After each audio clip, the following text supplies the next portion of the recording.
What's up, everybody? Welcome to the Age of Quarantine. My name is David Castillo. Welcome to today's episode.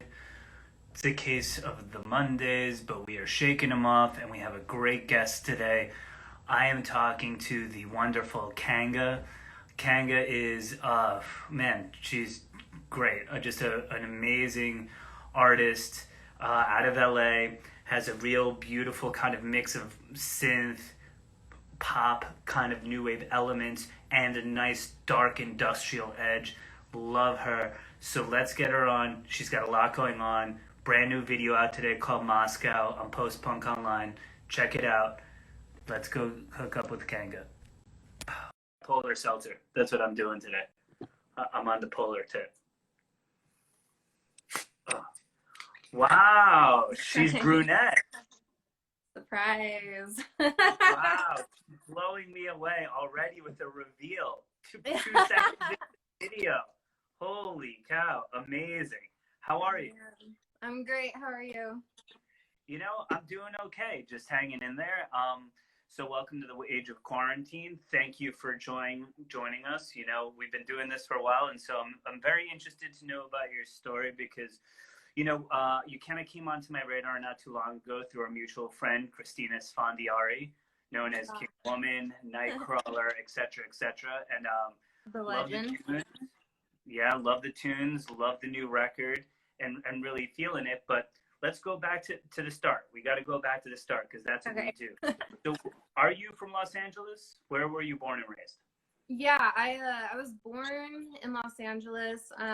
Spent my childhood in Santa Ana, and then kind of spent my early adulthood going in between Salt Lake and Portland, and kind of off the radar a little bit, and then came back to LA and decided to do this. Wow. All right, cool. So Yeah. born and raised in LA, seems like you jumped around a little bit. Let's talk about your earliest sort of, when did you know that music was like your muse or a passion or something when you were young? What kind of first made you think, hey, was it a song on the radio? Was it a family member? What brought you to wanting to just play or just feel it in general? Yeah, so I guess my mom has stories of me where I would be just a really young kid, and I would just hear a song, and I would just kind of go into a trance. She said my eyes would get really big and I would stop what I was doing, and I was a wily child, so for me to stand still for a period of time was amazing to her. And she just said that I would get into these really strange trances and then kind of pop out of them. And then I remember kind of having a little notebook, like all 90s kids kind of have those diaries, that with the fake locks and everything. And I was convinced that I was going to be a songwriter. So I would just sort of babble into these books, and I think my mom kept most of them. But yeah, and she was just really good about kind of keeping me consistently occupied with music lessons and stuff like that. But I was so wild that nothing stuck with me. I didn't have the discipline to become a really good musician. I just sort of had the crazy instinct for it. Got it. So you were kind of like a moth to a flame. There was something that was there that clearly attracted you as a kid and stuff, but kind of the and I've heard this from a lot of folks, it really depends, the formality of lessons or someone trying to push you into that. If it's not kind of the right entry point, sometimes that can be the worst thing actually, because if the piano teacher was really bad and they scarred you for I don't know, 10 years, or you didn't look at a piano again or whatever have you. So for you, it seemed like that kind of route didn't take, but you were still attracted to the particular art and things like that. When did you just kind of start playing? Because when you have a solo kind of artist, I always find it very interesting because you start on your own and you end up on your own in a way. Right. So what was the kind of the beginnings? Was it always synths? Was it singing? What was the entry point? Yeah, so I'll clarify, it was all my fault. Like, I just could not, it wasn't any bad teacher or anything like that. I literally just could not concentrate on anything until 2 years ago, maybe. Um, but yeah, my, I guess it was when I got into production. I was in high school. I was 15, and my high school had a commercial recording arts class, and I needed like a credit or something like that, and so I joined it. It was pretty cool. I kind of was a bad kid, and I dropped out of high school when I was 16, and got into a little bit of trouble. And my mother was like, all right, like, you need to enroll in college courses or else you're gonna fly off the handle. And the college by my house had a digital media center, and so I enrolled in Pro Tools classes. Wow. And so I was like this 16-year-old girl in like these classes with these like older dudes who were all like recording bands, and I was like, I listen to Skinny Puppy, you know. And That's so I fun. immediately took to it, like immediately. So if I can understand this correctly, so when you were kind of 16, dropped out of school, but you kind of Mm-hmm. had like a hint there with the program at the school, like, hey, this could Mm-hmm. be a way in, but you really kind of started as just a producer, like Yeah. overall. Like, we're not even Mm-hmm. talking about, and I feel like that's kind of interesting, almost more of like a hip hop way of coming Yeah. into the game, right? Where you're Yeah. like, I'm in a producer role from day one because you Mm-hmm. started this in order to not be such a wild child. Yeah. So, so what like, so you're taking this class, you're understanding the tool and and production and all this stuff, and so what kind of led you to wanting to be a songwriter and not be sort of behind the scene? Hmm. Well, you're right. I actually did kind of start out in hip hop a little bit. I had like a SoundCloud like hip hop track, no vocals or anything, like pop off, like back in the early days. So I got like, I was a little in that world, and I was just kind of sending beats out to people. Um, but I think there was like a part of me that was trying to figure out the best way to express myself. And I would like try to work with singers, I would try to work with vocalists or rappers or whoever, and I was just kind of like, I don't want, this doesn't feel like I'm able to kind of get like my message out there. And so I didn't even start with singing. I started just sampling my voice. So I would literally just kind of talk into the microphone and I would sample it. And I would just put them on SoundCloud, and people hooked to those really quickly, you know? But I had like no confidence in my voice or my singing whatsoever. So I really, really hid behind my production for a while. But then it just kind of like slowly morphed into, it was like the next logical step, was to start singing, because it's like I make the music, I write the lyrics, I'm already putting my voice on it, like let's just become Kylie Minogue, Yeah, honestly. like become the thing. I mean, this is in pop music. This is a very kind of typical trend in a way, right? Like, you have people like Kesha who were producers, even Kanye West at the time, right? And then they made that leap to being in front of the scenes, or even I think Rihanna was a top liner before she moved on to that sort of thing. Let's talk a little bit about kind of the composition sort of aspect and stuff. So when you're saying you're learning production and stuff like that, that means a lot of things nowadays, right? So what Yeah. is like, what were kind of your favorite things to kind of learn and kind of go into? Is it really like, you see the synths back there? Was it really kind of more piano based and things of that nature? What was like your way in a little bit? And was Pro Tools your DAW of choice always? No. I steered kind of away from Pro Tools once I got my hands on some synths.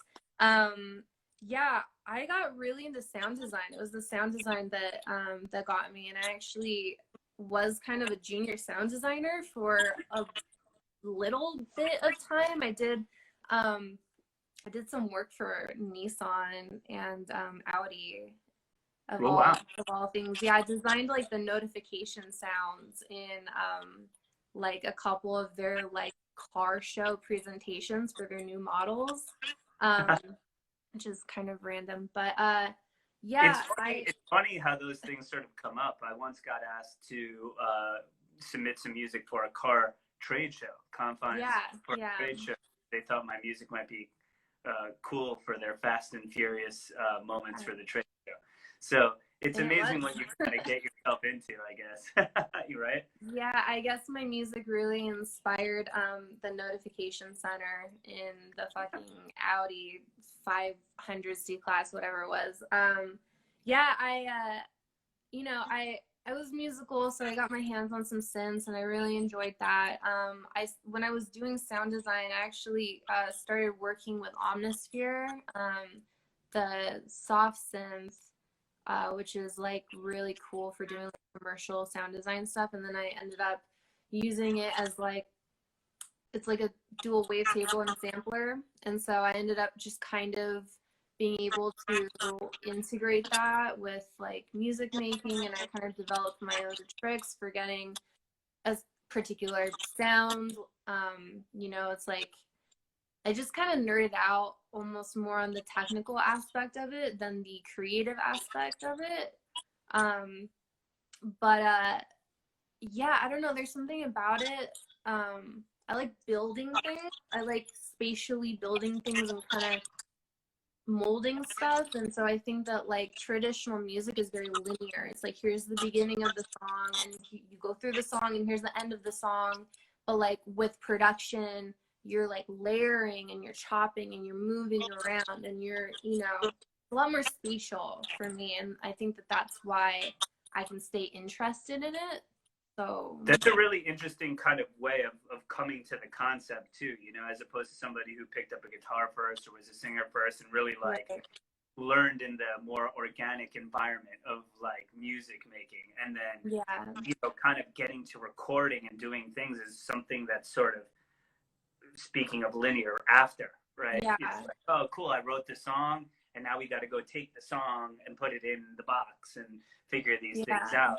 But for you it was all one and the same. And with the design, like you said, a lot of your records, I love just kind of the what you're building spatially too. And I think okay. as an artist you've grown more into the you putting yourself in front of that more and more, and I think over time, and I think you see it a lot in the newest release. So this makes a lot of sense to me. I'm starting to understand you, I think, a little bit. Okay, So good. Finally so someone understands me. hey, we're here for you. You come to St. Vitus, we'll fucking try and understand you. Hey man, So the sound design stuff and all of that, so now you're kind of building that and bringing that into your sort of artistic repertoire. mm-hmm.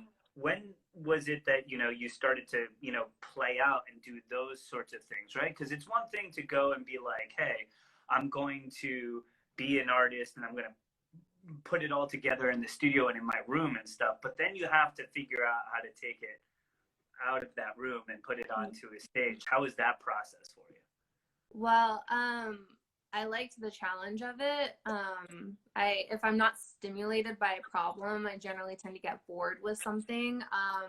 So, you know, just knowing people in LA that threw shows. I mean, I've known John from Das Bunker for like 10 years. You know, there was always something going on.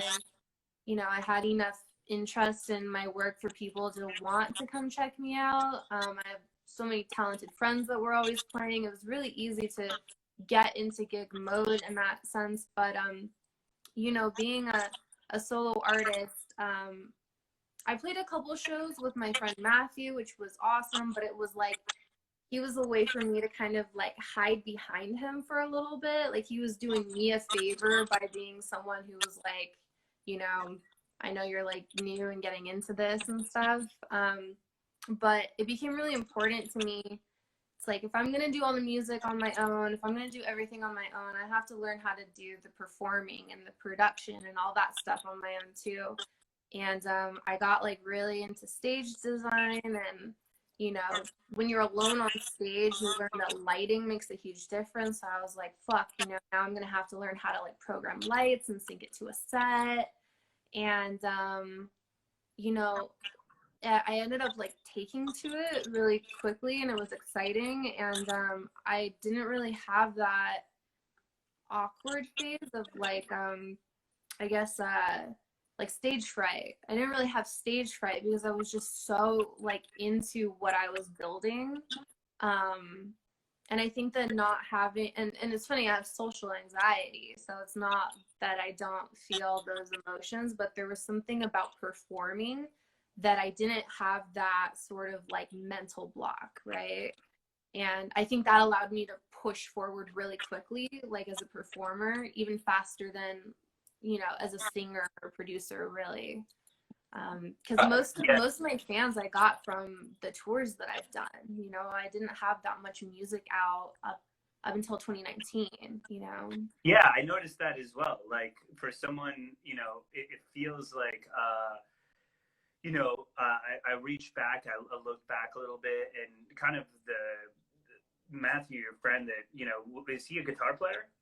Yeah. So he plays for Skinny Puppy and London After Midnight, and he's, you know, he's been like a homie for years. And you know, when I met him, God, I guess it was like 5 years ago, he was just like, you don't know how to do this, I'll hop on, like if you want to hop up on stage and do a couple shows with you, show you how it's done. So I was really lucky that I had someone who kind of like showed me the ropes, just like out of pure altruism.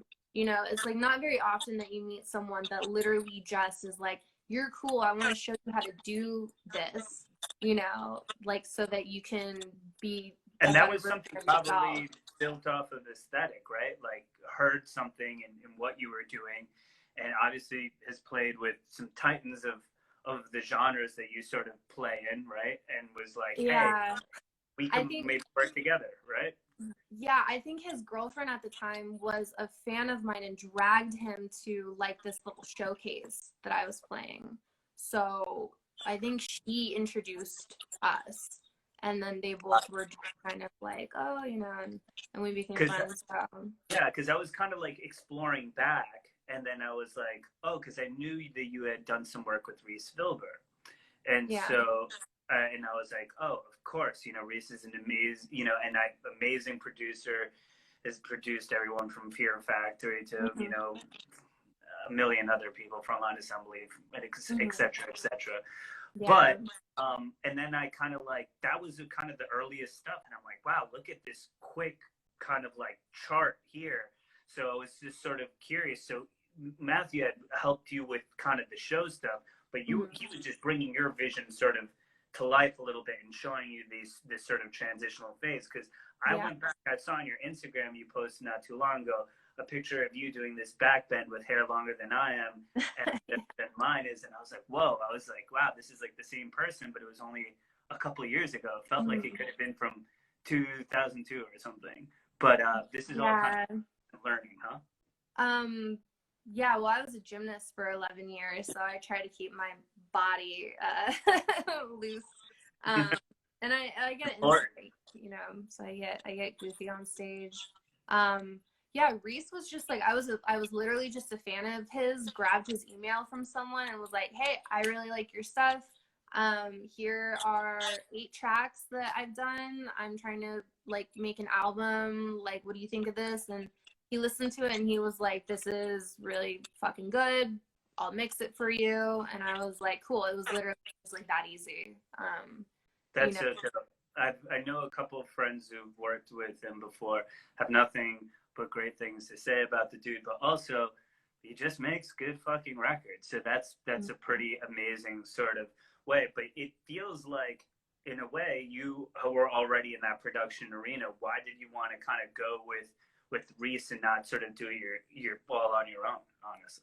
Well, I ended up doing that for the EP that I released last year. I think when I was at that phase, there was still this like feeling I had that I needed to like ride on the shoulders of giants a little bit, because I felt that, you know, as like a younger girl, because I was pretty young when all this happened. I was in my early 20s. How old were you? I'm sorry? How old were you at the time? 23 or 24, something around that Right.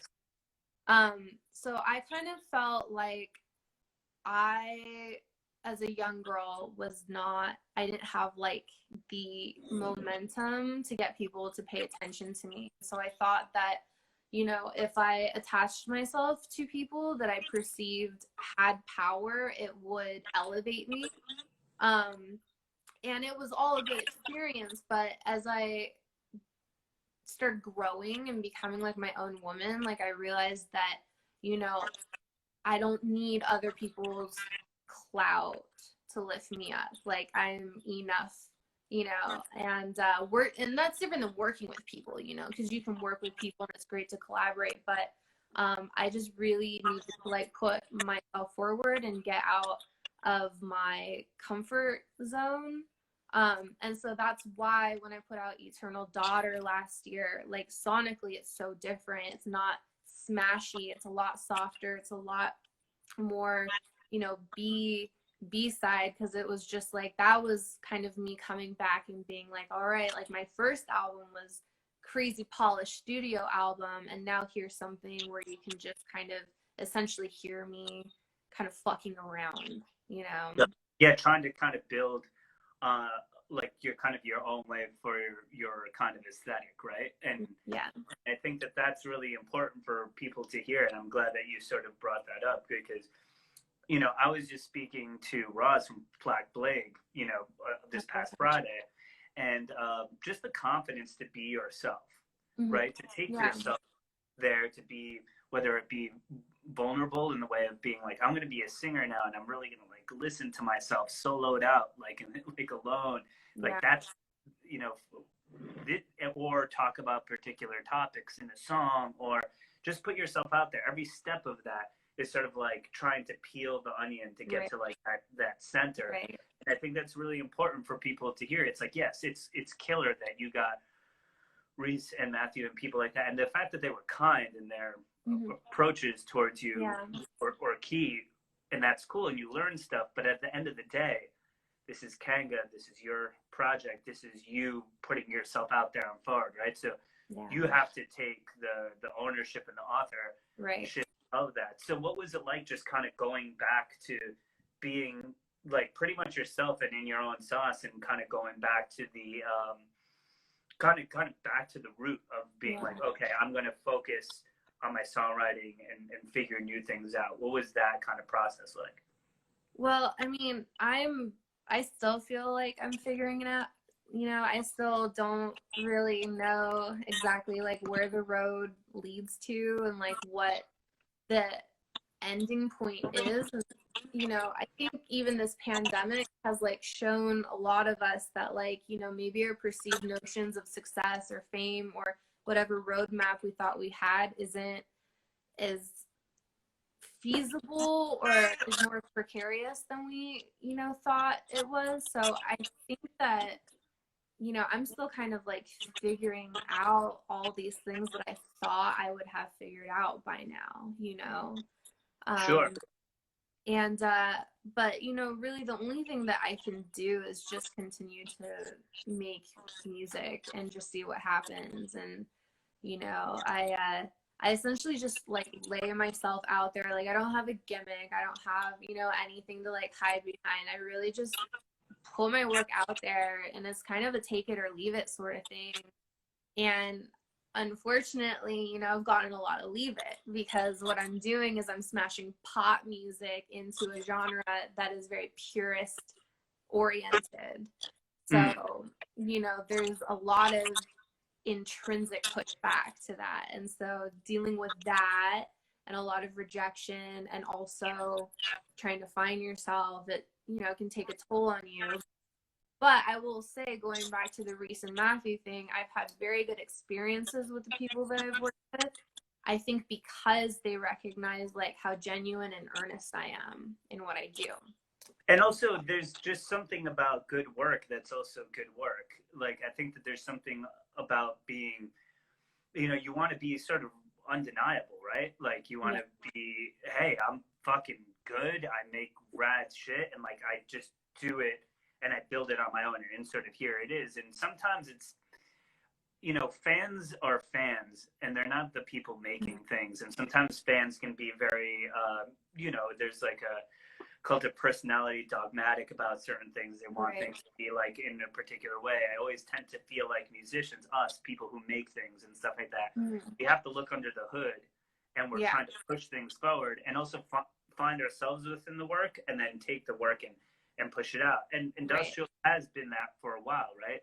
It's been sort of in a nebulous sort of zone for a while, and then groups like all of a sudden Youth could kind of come on the scene, yourself, other people like Static Bloom that I love, like really like new stuff, and then even myself doing Confines and stuff, which is a little a tinge more techno over here, but new stuff I sing on it, so that'll probably upset those people, but who cares, right?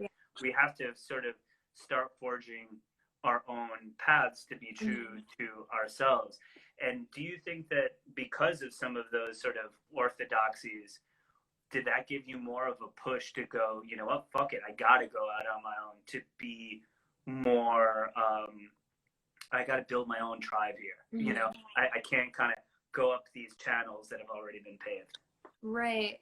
Yeah, I mean, I think that, the giants in our type of music were all pop songwriting machines, like Nine Inch Nails, Depeche Mode, The Smiths, it's like The Cure. These are all incredibly well structured pop songs that just like appeal to our darker sensibilities. And I think that it's great people making experimental music for themselves, and I don't think the intention should make something likable unless that is literally what you're trying to do. But I will say that I have my own prejudice about what makes something timeless, and I think that staying within the confines of of a particular genre or scene really dates something. And I think it takes, it attaches it to a place and time, which is nice, but there's something to be said about music that doesn't have that, like it can exist anywhere at any time. Definitely. It has its own form that just pulls you in and sounds super fresh, or just has that point of view. I think that you're totally right about that, and I think that there are things that I think that the people who made the music that you love, they were breaking through something. They were always doing, right? If you talk about all the aforementioned groups, you talk about a Skinny Puppy, you talk about a Front 242, or you talk about any of the groups you talked about just now, all of them were breaking through a boundary. Right. And, at a certain point, if you're only trying to be them, are you like cosplaying yourself, in a way where you're pigeonholing what could be whatever your potential may be. And that's a hard conversation to have within yourself. So I find you quite brave for deciding to do that on your own, because as a solo artist, it's harder. It's harder to like, you're like, okay, so do you think I should do this? Well, I don't know, man. It sounds kind of weird. And then, like, you don't have like bandmates, other people to kind of shepherd that. What do you do when you come to those sorts of impasses a little bit, like even in songwriting or whatever? How do you kind of deal with the decision making? I always ask this, or typically to solo people, because I was in bands for many years, and then I'm alone now, and I don't have the outside voices, which sometimes can be a good thing. Sorry, Artie and Chris. But sometimes I'm like, I don't know which way to go. And then I'm like, what the fuck do I do? Yeah, I mean, one day I'm making an ambient track, and the next day I'm like, you know, calling people like, I need you to write a guitar riff that just smashes, you know. It's like I'm all over the place. So not having anyone to kind of rein me in is definitely, I think, actually like intrinsic to my style, because you've heard the new album, I and have. the the new album essentially starts clubby and goes into a more like experimental direction. So you have like the starter song and the ending song that don't make sense next to each other. You know, you have like the single right here, and then you have the kind of experimental closer right here. But all the meat in between them, you know, all the other songs kind of fit a narrative that I'm like trying to get people to be able to listen to, like the range of what I can do without it sounding like disjointed or schizophrenic. So that was kind of like the main aim of this new album, was like, I need to be able to write a club hit, I need to be able to write a love song, I need to be able to write my revenge song, I need to have an experimental track, and they all need to sound like they belong on the same record. Because I am stubborn and I don't want to just do the same thing. But again, that can be confusing to people if they're like, well, is she a metal act? Is she an electronic act? Like, you know, it's hard balancing that, because you want a direction and a purpose, but I'm just so stubborn. I won't let anybody tell me what to do. But I think that at the same time, though, it's just about people, you know, starting to buy in a little bit to the project of just you being yourself. And there's a way, I think, of bringing people towards that. But I think it's a little bit also the playlistification of how people listen to music and do those sort of things. You know, now people want everything to be like, I wanted this kind of song. But like that happens, you know, they expect it of DJs, they expect it of artists. And that's just really not the way it goes. We're human beings, people, and we go through different things, and we like different things, and you're going to have to kind of deal with that. But in fact, maybe not deal with it, but maybe take a walk with us while we go do some stuff. You might find some things that you never even thought about before. That's what makes art cool. But let's talk about the new record a bit, because we have a beautiful new video that just came out today for the track Moscow, which I love. I love MJ. I love the videos that MJ's made before. I think it's great. Godless is the first single off of it, which I think is the club track that you were referencing that you wanted to. I think Moscow's Revenge, Godless is club. Am I right about that? Am I hitting? I think that maybe there are a couple revenge tracks and a couple club tracks. So I cool. I got a little. Well, we'll see. I just want like the listener to trust me. You know, it's like I just want people to just kind of like sit back and just like either enjoy it or not. You know. I think it's to me. It feels like what you said when you were like from the beginning to the end, right? To me, it feels like a great mix, like a mixtape. Like if somebody made it for me, and if it wasn't necessarily like one artist, but it was like, cool, like I ended up here, but I don't care how I really got there in a way. Like it didn't bother me at all. I was just like, I started here and ended up here. It's like a great night. Like if you went out and you went to the club and then the sun comes up and then the next day and you're dealing with it and like everything. To me, it's like, that's what I want out of artists too. I want a range of emotions, you know, as well. I feel like with this, more than anything that you've done before, you've achieved that range of emotions. And I think that that's something, this is hard to do, guys, by the way, like not easy. But I think that is really, I think, the triumph of the record. And I also think that you sing beautifully on it. To me, it's the most confident that you've sounded in your voice. And I really, really appreciate it. But what I want to talk about actually is this video, since it came out today, because I love MJ's videos. I thought it was a really interesting video. Why the choice of working with MJ? And just talk to me about putting a visual to a song, because you've done stuff like this before for films and commercials and stuff. What's it like doing it now for yourself? It's a whole other animal when you're trying to convey music visually. I'm not a visual person at all, so I try to surround myself with people whose vision I trust. And when I collaborate with someone, I'm essentially just like, this is your project as much as it is mine. When you listen to this song, what does this make you feel? I wouldn't work with you if I didn't trust how how you feel, essentially. And funny enough, this was another connection that was made through Chris. She's got all her New York babes. Like, you guys are just, yeah. So I need to make a trip out there. But we were just chatting over FaceTime, and MJ was like, "Have you ever seen the movie Wild at Heart?" And I was like, "I love Wild at Heart. I'm renting a studio in Joshua Tree right now. Like, maybe we could do something in that direction." And she just like had all the pieces. She knew the actors. We gathered a crew. Everyone like flew out. We like rented an Airbnb for a weekend and just like, shot it in the desert. And it was just like that. Like, the first video with Godless was just like, it's just me. It's just one shot, right? And then you're like following me around, and it's kind of like, okay.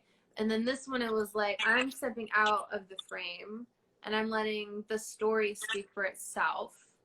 And so I kind of just like let her have free reign. We agree, we both were like, wild at heart, desert, this is kind of the story. But I honestly like letting people just sort of like run with stuff. Yeah, and that's what I mean, she did. She hit it out of the park.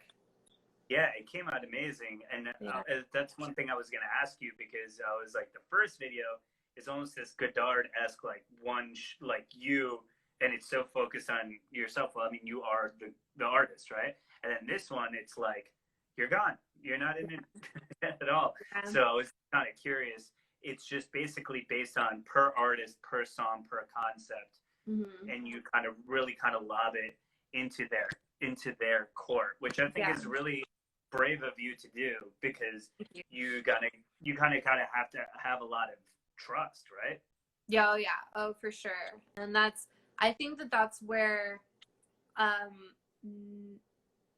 kind of compensate for not having bandmates, because the music is all me, but I still have that desire to have other people's vision and input sort of in the mix somewhere. And so like when I do visual things, I think that's when it comes into play. Like, I'm working with for the third single that's coming out, worked with this other director, Tyler Bradbury, that did like horror and a bunch of those people. And we went in a different direction for that one.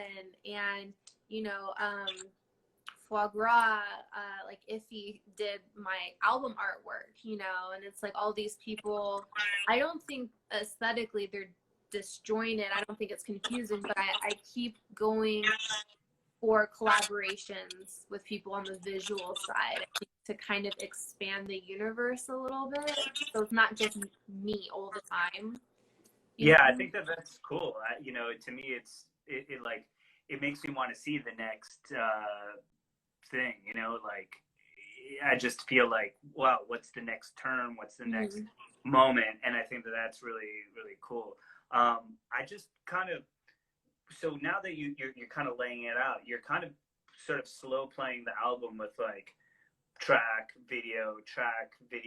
Do you feel that because of COVID and stuff like that, that's just like a great way to go, because you can't get in front of people, but maybe we should just make some TV for people? Yeah, well, I mean, all of this, aside from the making of the music videos, all of this was laid out before COVID. And actually, the album was supposed to come out September 2020. And there was such a delay. And like, I wrote it and produced it and finished all of that right before the pandemic. And then right when the quarantine hit, the re-recording of the vocals and mixing, which I did with my friend Justin McGrath and Brett Romness, that got severely delayed because we had to figure out the best way to do that, like remotely. So that's why that all got pushed back. But in it being pushed back like that, it gave me more time to do things like these videos and the live streams and stuff like that. So it was kind of a happy accident that came from, you know, just like the shit storm that was 2020. Yeah. And I'm glad Total it kind of worked. storm.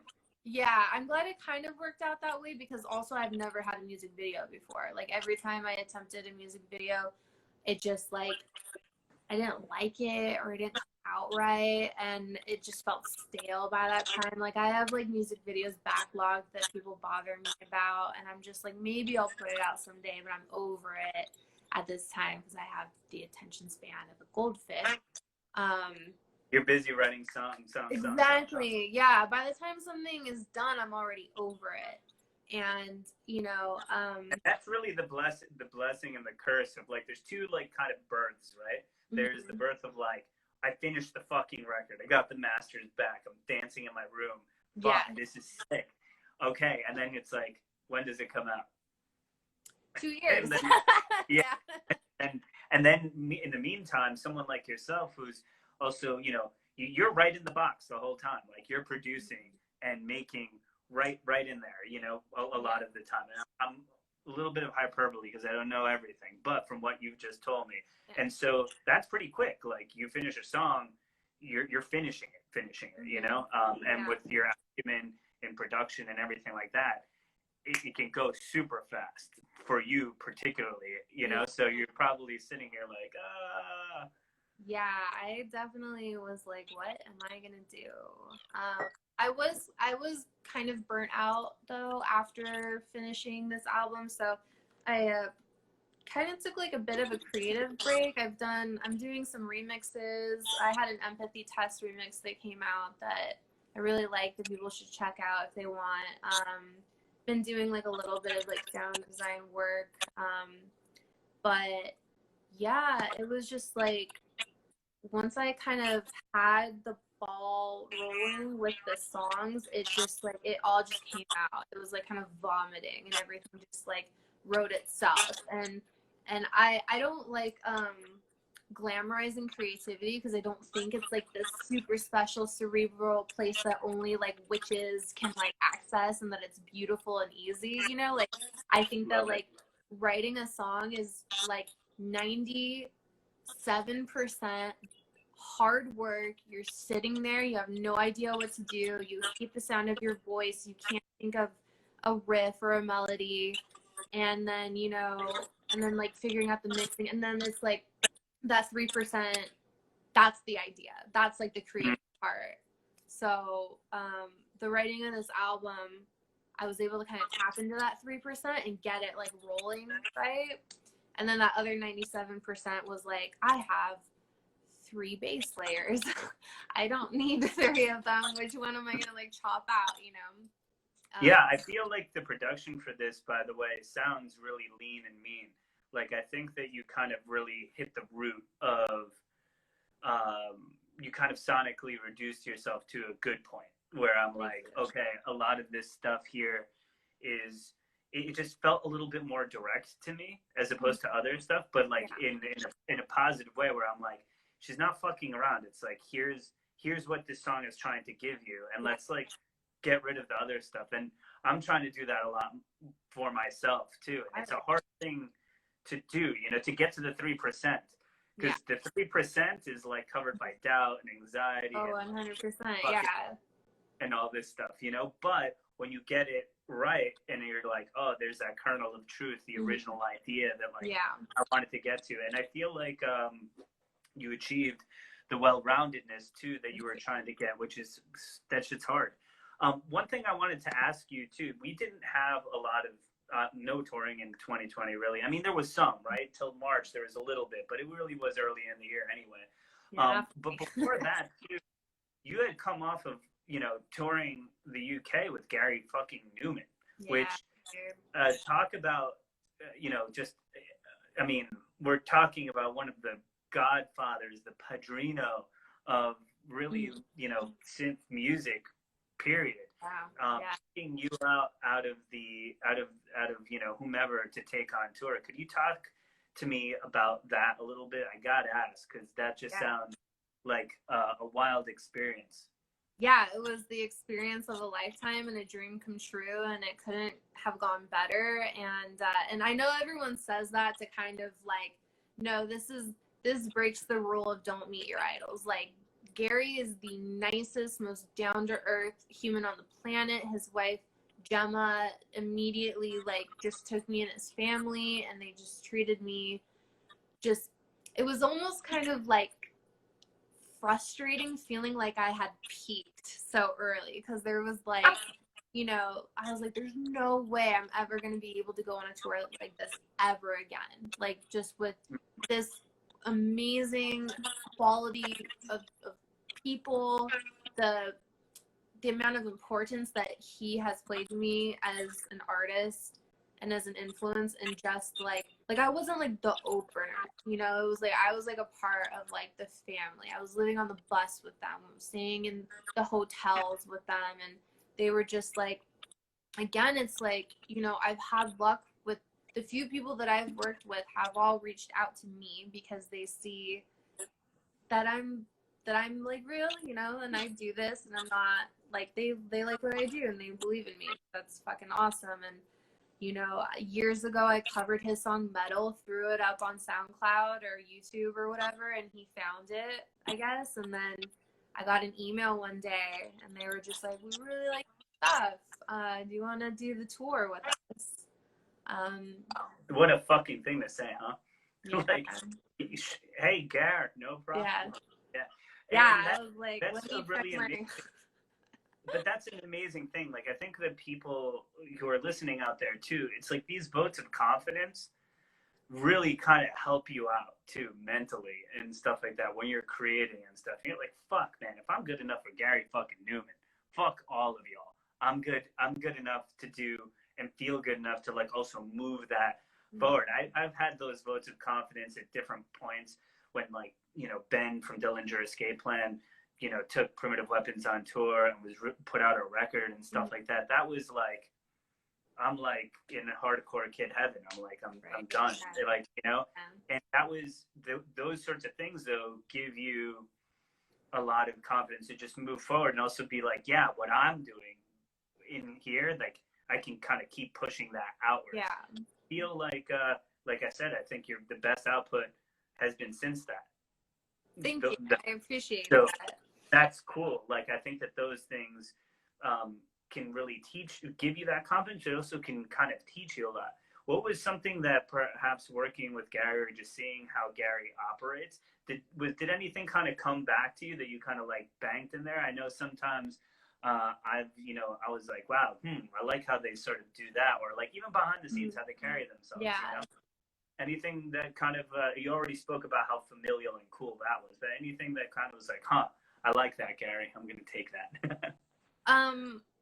Yeah, but it was mostly the fact that this person who I viewed as a legend and an icon still deals with the same internal artistic turmoil that I do, and that it doesn't get better. You just deal with it and you move forward. And I think that a lot of what we bonded over was that, and I don't want to speak for him or anybody, but we both have massive underdog syndrome. And like, he to this day is still fighting what his perceived underdog battle is.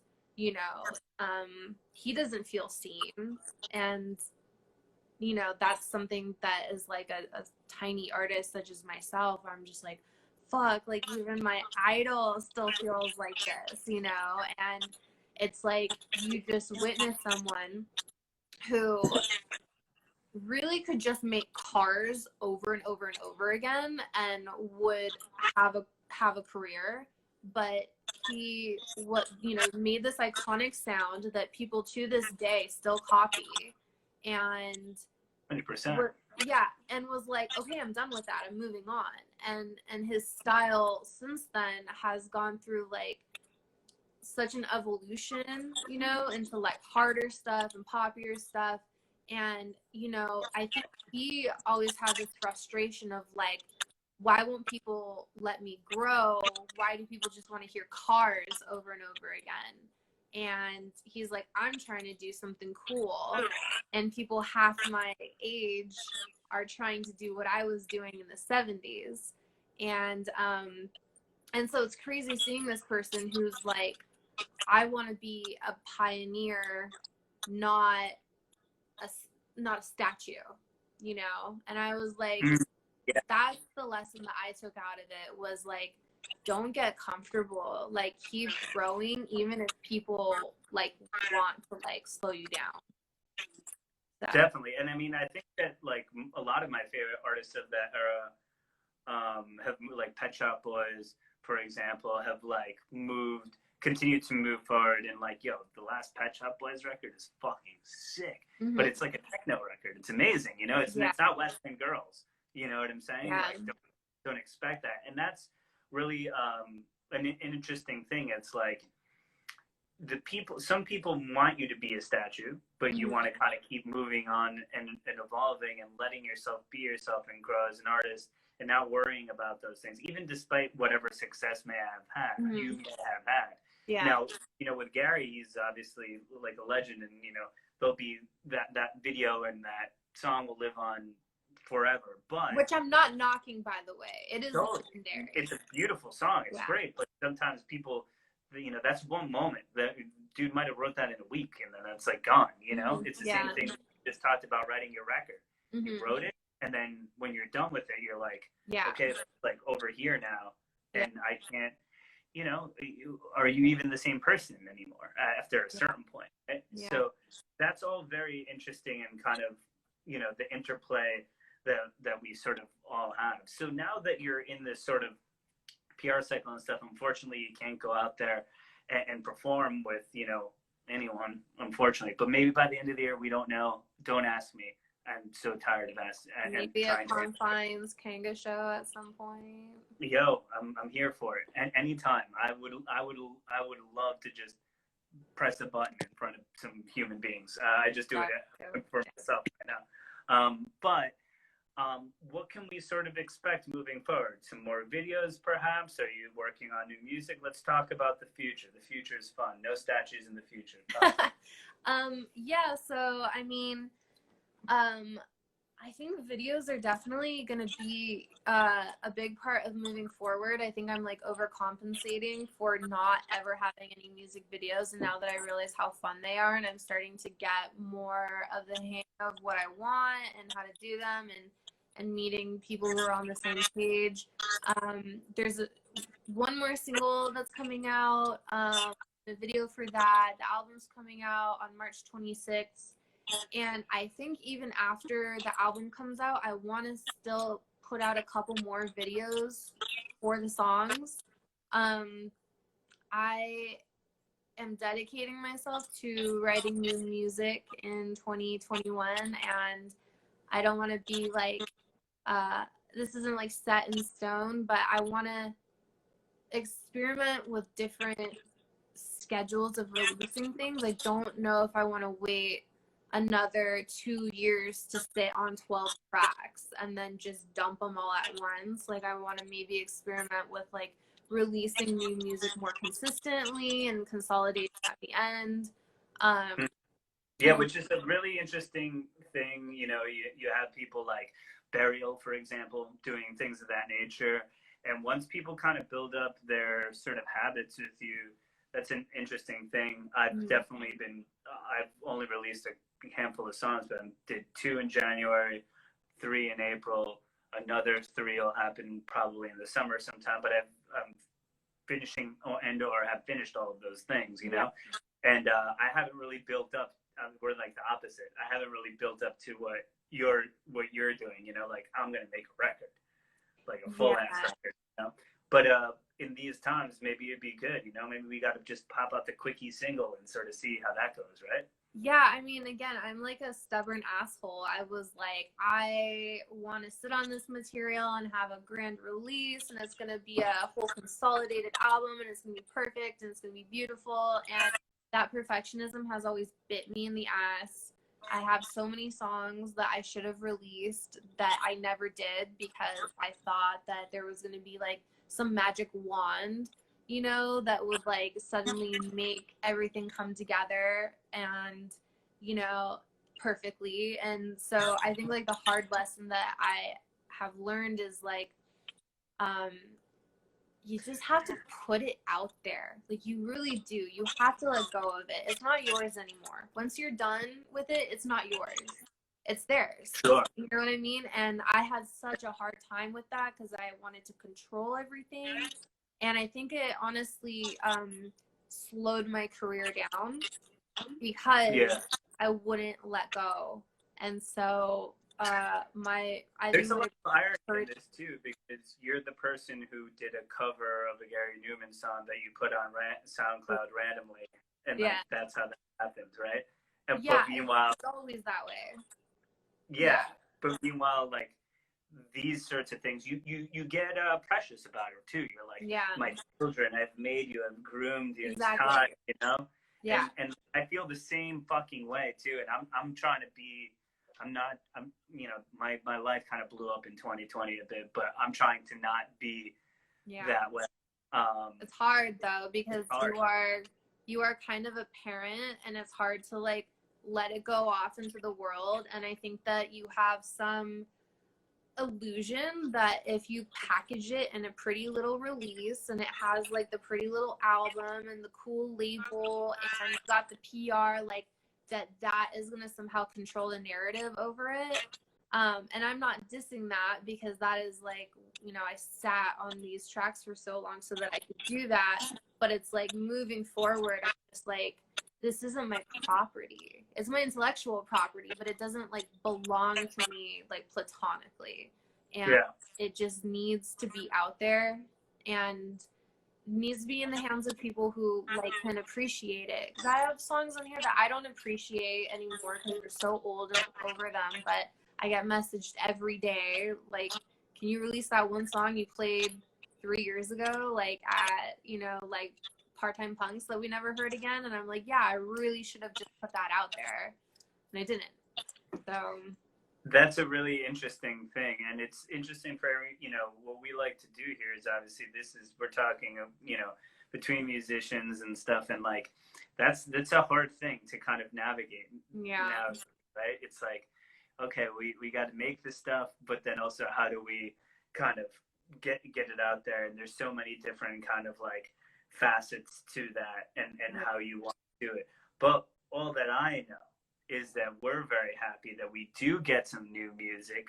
No matter how old it is to you, it's new to us, and we are loving it. So thank you so much for joining us. This has been a great chat, and the new record's great. Guys, go check out Moscow on Post Punk Online. The video is beautiful, and also just go check it out. You know, it's everywhere now. So, you know, Godless is also out, and check out the record next month. It's going to be fucking great because I know it because I heard it, so it's fine. Thank you for joining me, and I will talk to you soon. All right? Take care. Bye. Take care. Bye. Everybody.